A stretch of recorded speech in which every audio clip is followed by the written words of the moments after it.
Para quem chegou entretanto e para todos, mais uma vez, um bom dia. Que a graça e a paz do nosso Deus seja com todos vós. Nós vamos continuar a falar e a meditar no livro de Lucas. Então, peço que aqueles que quiserem possam abrir as vossas Bíblias no Evangelho de Lucas, no capítulo 4. Evangelho de Lucas, capítulo 4, e vamos ler a partir do versículo 31. Lucas 4, 31. E diz assim a palavra de Deus. E desceu, está a falar de Jesus, a Cafarnaum, cidade da Galileia, e os ensinava nos sábados. E admiravam-se da sua doutrina, porque a sua palavra era com autoridade. E estava na sinagoga um homem que tinha um espírito de um demónio imundo, e este exclamou em alta voz, dizendo: Ah, que temos nós contigo, Jesus Nazareno? Vieste a destruir-nos? Bem sei quem és, o Santo de Deus. E Jesus o repreendeu, dizendo: Cala-te e sai dele. E o demónio, lançando-o por terra no meio do povo, saiu dele sem lhe fazer mal. E veio espanto, ou admiração, sobre todos. E falavam uns e outros, dizendo: Que palavra é esta, que até os espíritos imundos, que até aos espíritos imundos manda com autoridade e poder, e eles saem. E a sua fama divulgava-se por todos os lugares em derredor daquela comarca.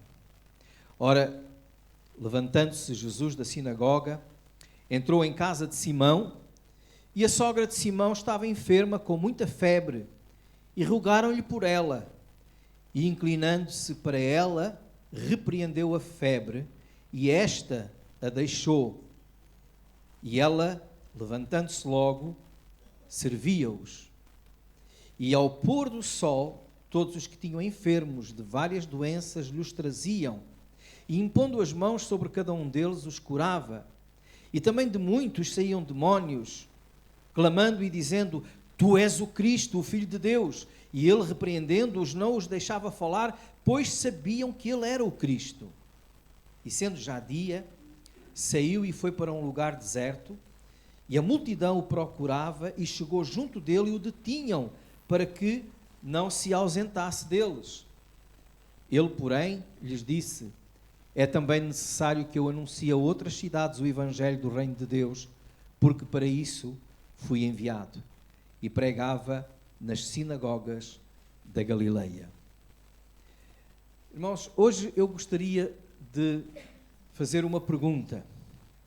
E a pergunta é pessoal, não é para responderem, a não ser para responderem para si. Você considera-se um crente ou um cristão? Você é crente ou é cristão? Esta pergunta pode parecer absurda e alguns poderão estar a perguntar: mas não é a mesma coisa? Não é a mesma coisa? Realmente não é a mesma coisa. Muitos são aqueles que se dizem crentes, mas nem todos são verdadeiros cristãos. Então qual é a diferença? Que diferença há entre um crente, que se diz crente, e um cristão? Hoje nós vamos procurar, olhando para este texto, perceber algumas coisas. Nós vivemos num mundo onde há muita gente que diz que é crente. A experiência que eu tenho na igreja de há muitos anos, e há muitos anos também como pastor, eu apercebi-me que nas nossas igrejas há 3 tipos de pessoas. Há os querentes, querem alguma coisa. Há os carentes e há os crentes. Então nós temos querentes, carentes e crentes. Para os estrangeiros talvez seja um bocadinho mais difícil perceber a diferença. Há aqueles que se aproximam da igreja porque têm interesse, querem qualquer coisa. Permanecem na igreja, na comunhão com os crentes, porque querem qualquer coisa. interesses pessoais, muitas vezes. Há outros porque são carentes. Os primeiros são os querentes. Há os outros que são os carentes. Carentes de atenção, carentes de carinho, carentes de mimo, carentes às vezes, pessoas que estão sozinhas e são carentes. Carentes de amor, e procuram satisfazer essa carência. E depois há aqueles que são mesmo crentes, aqueles que creem, segundo a forma como a Bíblia diz. Crê no Senhor Jesus Cristo e serás salvo.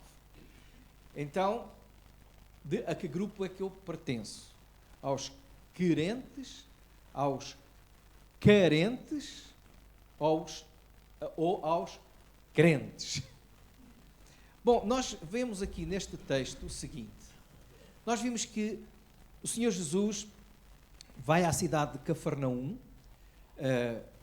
que fica na Galileia e no norte da Palestina, e as pessoas estão a ouvi-lo. E quando o ouvem, elas ficam admiradas com aquilo que Jesus diz, com aquilo que Jesus faz. E aquilo que admira uma das coisas que admira é a autoridade de Jesus. Versículo 32 diz: admiravam-se da sua doutrina porque a sua palavra era com autoridade. Jesus tinha autoridade. Ele mesmo dizia: foi-me dada toda a autoridade ou todo o poder no céu e na terra. Então, nós sabemos que Jesus falava com autoridade. Muitas pessoas hoje dão discursos, mas não têm autoridade para dar esses discursos. E a autoridade não é a intensidade com que se usa na voz. A pessoa não é autoridade porque grita, não é autoridade porque bate na mesa, não é autoridade porque fala com um ar arrogante. É a autoridade quando é exemplo e aquilo que diz e aquilo que faz vem realmente de Deus. E eles admiravam-se da doutrina porque era com autoridade, porque ela vinha do céu, ela vinha de Deus. Hoje, se alguém quer ter autoridade naquilo que fala, essa autoridade tem que vir da palavra de Deus. Se eu vos disser alguma coisa que é do meu pensamento, do meu coração, das minhas ideias, não tem autoridade. A autoridade do pregador está baseada na palavra de Deus. Mas também eu perco toda a autoridade falando da palavra de Deus se eu não mostrar, se eu não exemplificar com a minha vida aquilo que eu faço. Se eu disser aos irmãos, o Senhor diz, amem-se uns aos outros, mas eu odeio toda a gente. Autoridade no ensino da palavra, amem-se, porque foi o Senhor Jesus que mandou. Esse é o mandamento de Deus. Mas, se eu odeio toda a gente, se eu não amo, se eu faço exceção de pessoas, o que é que os irmãos vão dizer? Olha, fala, mas eu não o vejo a fazer nada. Ou então vejo-o a fazer o contrário. Então perdeu-se a autoridade. Jesus era autoridade porque ele era a voz de Deus. Jesus era autoridade porque ele era exemplo em tudo aquilo que dizia. E essa autoridade manifestava-se naquilo que ele ensinava, e essa autoridade manifestava-se sobre o mundo espiritual, sobre os demónios. Essa autoridade manifestava-se sobre os enfermos. Por isso nós temos aqui 2 episódios. Jesus expulsando demónios, Jesus curando os enfermos, os doentes. E o exemplo aqui é de muitos que eram curados, e em particular a sogra do apóstolo Pedro, Simão Pedro. Jesus tinha autoridade. Se nós tentarmos comparar com os pregadores de hoje, com os evangelistas de hoje, com os professores da Bíblia de hoje, nós temos que, se é um verdadeiro servo de Deus, ele tem que seguir o exemplo de Jesus. Então tem que ser alguém com autoridade. E essa autoridade tem que estar baseada naquilo que a Bíblia diz e naquilo que ele faz, no seu exemplo. Por isso é que Paulo disse a Timóteo, sê o exemplo dos fiéis. Ele tinha dito a Timóteo, na carta que escreveu a Timóteo, ensina, prega, instrui, mas sê o exemplo dos fiéis. E é isso que nós devemos sempre procurar. Não basta falar gritando, dizendo eu sou autoridade. Não vamos confundir autoritarismo com autoridade. Não vamos impor, porque ela não se impõe. A autoridade reconhece, não é imposta, é reconhecida. E Jesus foi reconhecido pela sua autoridade. A outra coisa que aqui nós podemos ver e que era admirado em Jesus era alguma coisa que é revelado pelos demónios. Nós vimos aqui a autoridade de Jesus e aprendemos aqui também que os demónios têm conhecimento. Quando Jesus expulsa o demónio, e quando mais à frente nós vemos no versículo 41 aquilo que os demónios afirmavam acerca de Jesus, o que é que nós podemos perceber? Podemos perceber que os demónios têm uma doutrina correta. Eles conhecem a sã doutrina. Eles sabiam aquilo que Jesus era. Reparem que no versículo em que os demónios falam, versículo 34, quando Jesus apareceu perante um homem que era endemoninhado, os demónios disseram a Jesus: que temos nós contigo, Jesus Nazareno? Ou seja, não há nada entre nós, nada nos liga, somos de mundos diferentes. Tu és o Filho de Deus e nós somos seguidores de Satanás. Já não sei quem foi que esta semana me falava que tinha feito um passeio na Serra de Sintra e que tinham encontrado, foste tu, não foi? Encontrado vários lugares onde são feitas sessões de feitiçaria e ficou e se repararem, muitas vezes há uma mistura de espiritismo, de feitiçaria, com catolicismo e santos e outras coisas, e símbolos chamados cristãos, que não têm, mas símbolos católicos, e nós temos que perceber o que é que uma coisa tem a ver com a outra. Os próprios demónios reconhecem que Cristo não tem nada a ver com os demónios, e demónios essas coisas não se misturam, são dois mundos diferentes. Porque os demónios, eles são seguidores de Satanás, que numa rebelião se viraram contra Deus, quiseram ser mais do que Deus, e desprezaram a Deus, e para eles não há salvação, é o que a Bíblia diz. E os demónios sabem isso, não há nada que nos ligue, são dois mundos diferentes. O cristão tem que entender uma coisa: não podemos seguir ao Senhor e aos demónios. Há pessoas que querem resolver os seus problemas, vêm à igreja, pedem oração, vão ao bruxo e pedem não sei o quê, vão à cartomante e pedem mais não sei quantos, e vai a tudo, todo lado. Os demónios sabem isso, que as coisas não se misturam. Ou nós seguimos a Cristo, porque ninguém pode servir a dois senhores, ou andamos com Satanás. Os demónios também sabiam que eles estavam derrotados. Vieste a destruir-nos. Eles sabem que o seu fim está próximo. Eles sabem que Jesus era aquele prometido para vir derrotar, esmagar a cabeça da serpente, que tinha sido promessa feita a Eva e a Adão lá no Éden. Eles sabem disso. Eles sabem disso. Por isso, Tiago, no capítulo 2 e no versículo 19, diz que tu crês, fazes bem. Até os demónios creem e estremecem. Por isso a pergunta: és apenas crente ou és crente cristão? Verdadeiro, seguidor de Cristo. A diferença é que eles sabem, mas eles não seguem. Eles sabem, mas eles não obedecem.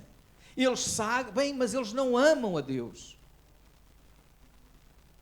Saber não significa crer. Que temos nós contigo, vieste a destruir-nos?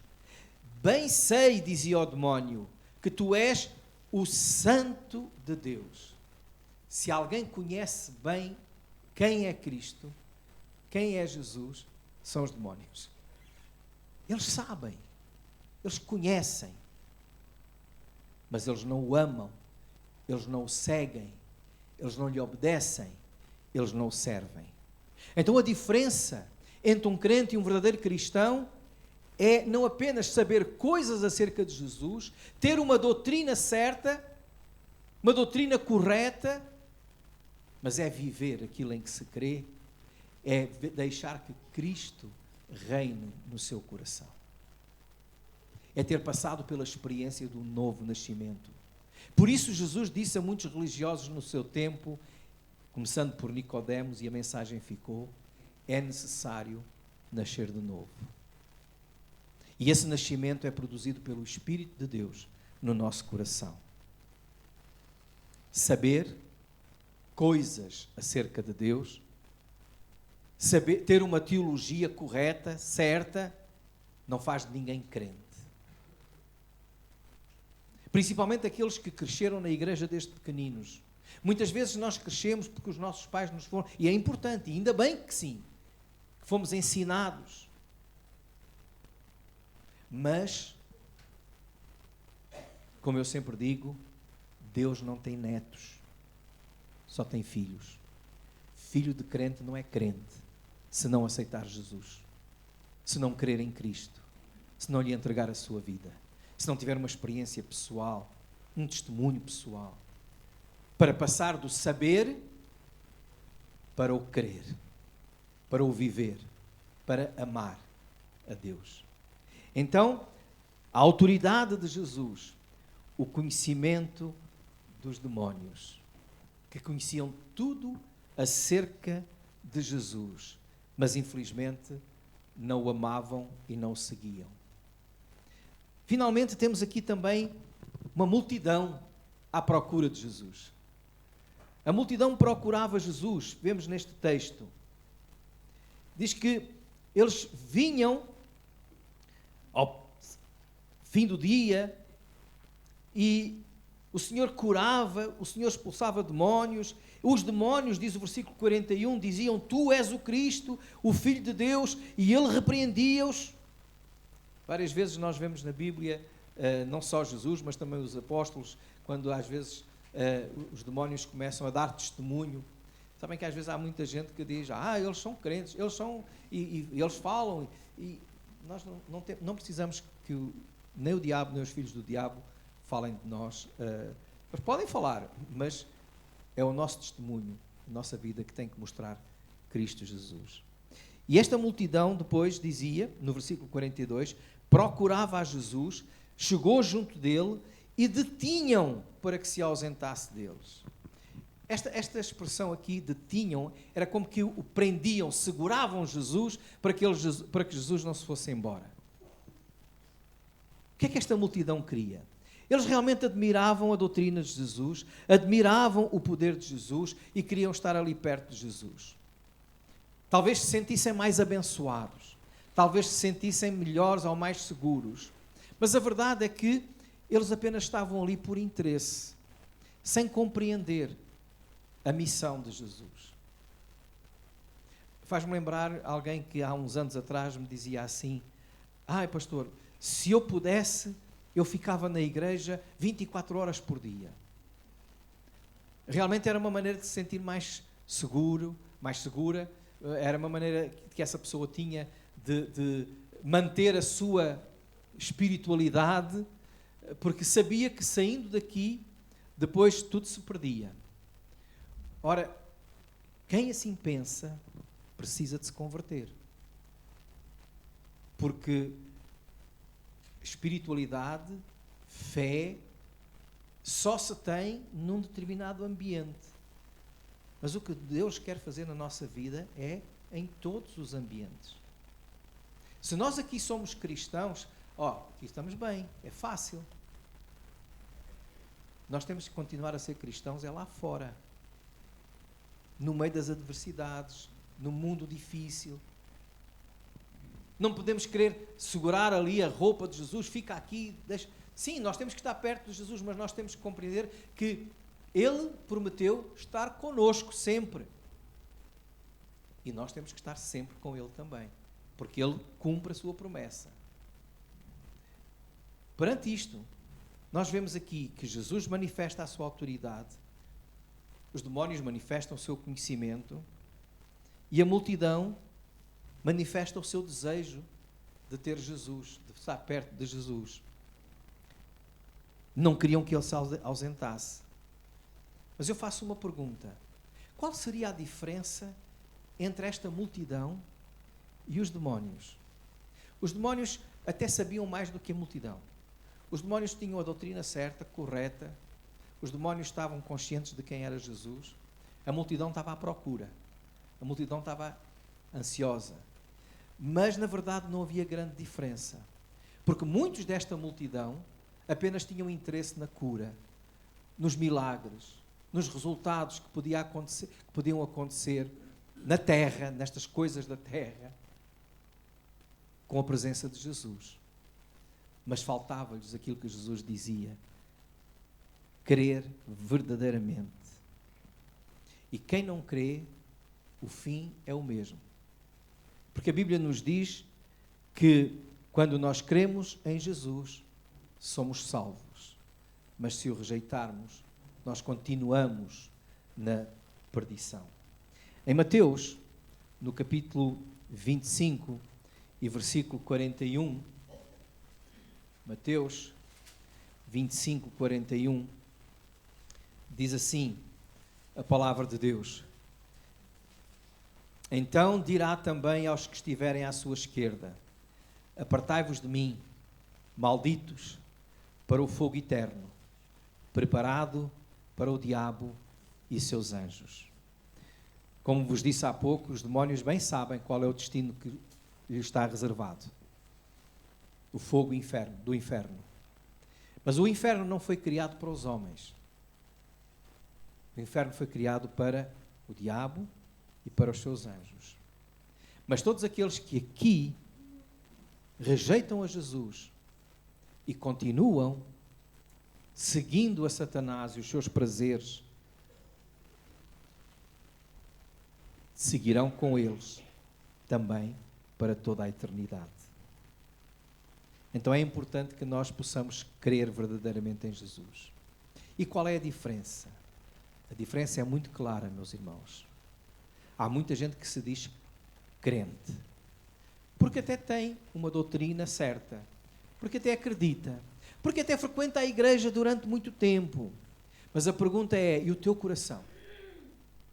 Já se abriu para Jesus? O que é que Jesus disse? Em Mateus capítulo 28, Jesus disse: ide por todo o mundo e pregai o Evangelho. É interessante que quando nós vamos ao original, a ideia é: fazei discípulos. Quando lá diz: ensinai todos aqueles que vão ouvir, pregai o Evangelho, ensinando-os a guardar todas estas coisas. Aquele mandamento, aquela ordem de Jesus é fazer discípulos. Fazer discípulos. Não é fazer crentes, é fazer discípulos. A minha pergunta é: você é um crente ou é um discípulo de Jesus? O discípulo é aquele que realmente segue a Jesus. Não apenas se agarra a Jesus, mas que obedece. E o discípulo às vezes sai do pé de Jesus para ir, sai do pé do mestre para ir sozinho. É claro que o mestre acompanha-o, porque o Espírito do Senhor está connosco sempre.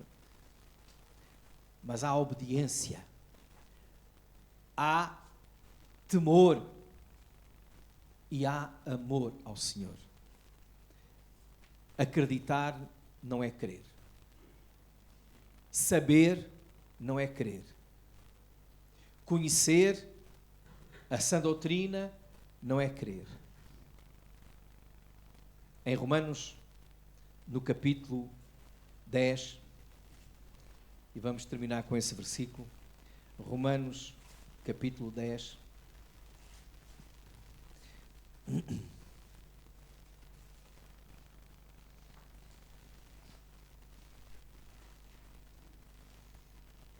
os versículos 8 até ao versículo 10, diz assim: a palavra está junto de ti, na tua boca e no teu coração.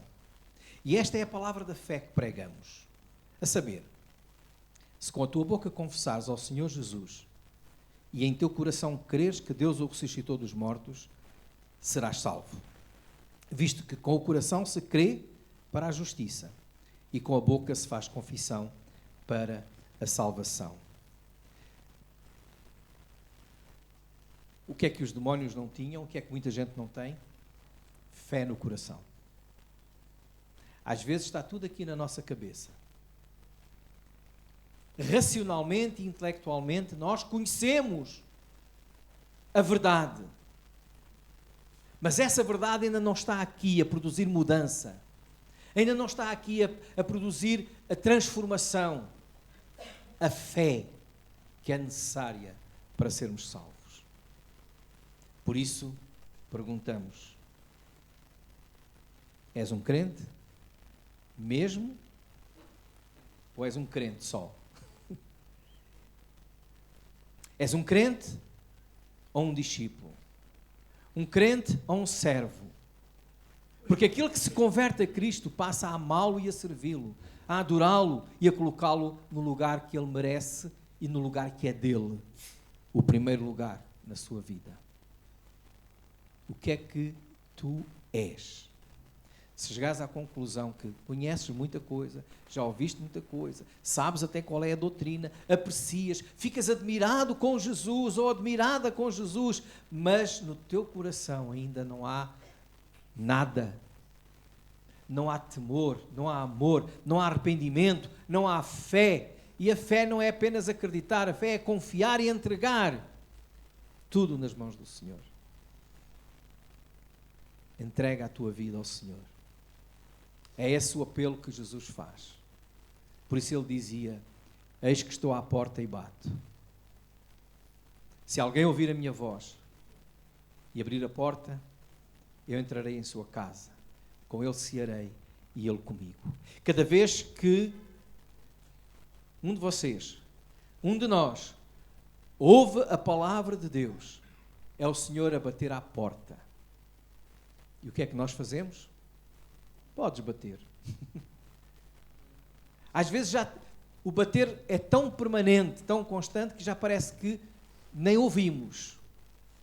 Ficamos indiferentes. Mas ele continua a dizer: vem, filho meu, arrepende-te dos teus pecados, entrega-me a tua vida. Porque, como diz João 1, versículo 12, a todos quantos o receberam, deu-lhes o poder de serem feitos filhos de Deus, aos que creem no seu nome. Não importa a idade, não importa o tempo que a gente frequenta a igreja, não importa quantas vezes já estudámos a Bíblia, é necessário receber Jesus. É necessário receber o Evangelho. É necessário receber a graça de Deus. É necessário quebrantar e ter um coração arrependido. E então aí sim a Bíblia nos diz: Ele nos dá o poder, Ele nos faz filhos seus. Até lá somos apenas criaturas perdidas ainda no pecado. Não há netos, não há bisnetos, há só filhos. E filhos são aqueles que nascem de novo.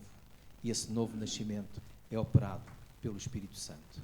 Que Deus trabalhe no teu coração. Amém.